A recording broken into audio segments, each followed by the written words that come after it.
嘿，我的小伙伴，欢迎来到我们的频道，非常感谢大家对我们的支持，你们不断的帮助、分享和点赞，帮我们继续我们的使命，让每个人都能接触到心理学。那么，开始今天的影片啦。有没有小伙伴想过你们恋情中的性契合度？性契合度在一段恋情的健康和满意度中起着至关重要的作用。了解性不和谐的迹象，可以帮助夫妻及早解决潜在的问题，朝着更充实的伴侣关系努力。性健康和两性关系方面的权威专家克里斯蒂安·马克博士表示，关注伴侣的需求、表现和欲望是建立令人满意的性关系的关键。那么，是什么因素导致了性不和谐？你和伴侣如何共同克服这些挑战呢？让我们深入探讨这个话题，看看能否找到一些有价值的见解，来帮助加强大家的联系。欲望和偏好不匹配，有没有曾经想过自己在床上的欲望和偏好是否与伴侣一致？重要的是要记住，当涉及到性亲密时，每个人都有独特的欲望和偏好。你对尝试新事物感到兴奋，但伴侣似乎不怎么情愿或不感兴趣，这种情况就具有挑战性，可能是性不和谐的迹象。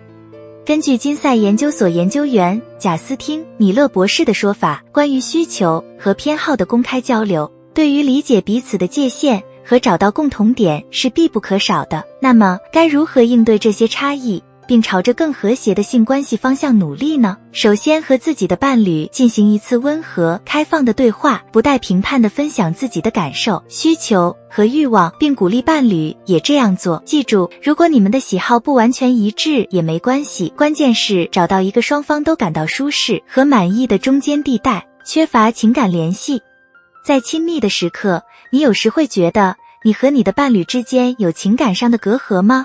根据临床心理学家和关系动力学专家阿米莉亚·斯坦丁博士的说法，强烈的情感联系可以极大增强性体验，对健康的恋情至关重要。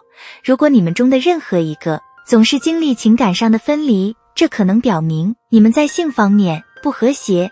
你们都采取过什么措施来解决这种情感上的脱节？和伴侣开诚布公的交流感受，以及可能导致距离感的原因，这很重要。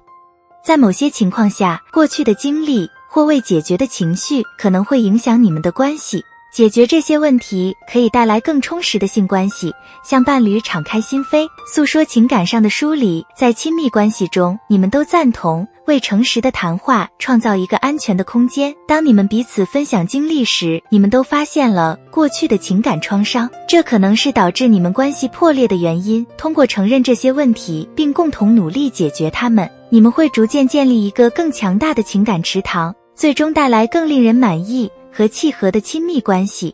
不满意的亲密频率，有时候会发现，当涉及到亲密活动的频率时，你和你的伴侣有不同的期望。心理学家和性治疗师大卫·施纳克博士解释说，伴侣间有不同的欲望是很常见的。关于性接触的频率，找到平衡是恋情满意度的关键。小伙伴们尝试过什么策略来解决这种潜在的不和谐？和伴侣开诚布公地谈谈自己的期望和欲望是很重要的。通过讨论喜好，你们可以一起努力找到一个双方都满意的妥协方案，最终加强你们的关系。想象一下，你和你的伴侣坐下来，就亲密接触的频率进行了一次开放的对话。你们都有各自的喜好，虽然各不相同，但你们都认识到了找到一个能满足双方需求的平衡点的重要性。当你们探索不同的方法和想法时，会发现妥协让彼此都感到满意，会更紧密地联系在一起。这种对新发现的理解有助于弥合关系中的隔阂，给你们带来更深层次的兼容性和满足感。希望这些辨别性不和谐的技巧对大家有所帮助。欢迎在评论区分享你的想法。如果知道有人可以从这支影片中受益，不要犹豫，分享给他们吧。我们在这里为您的旅程提供帮助和支持。下支影片不见不散。记住，你很重要。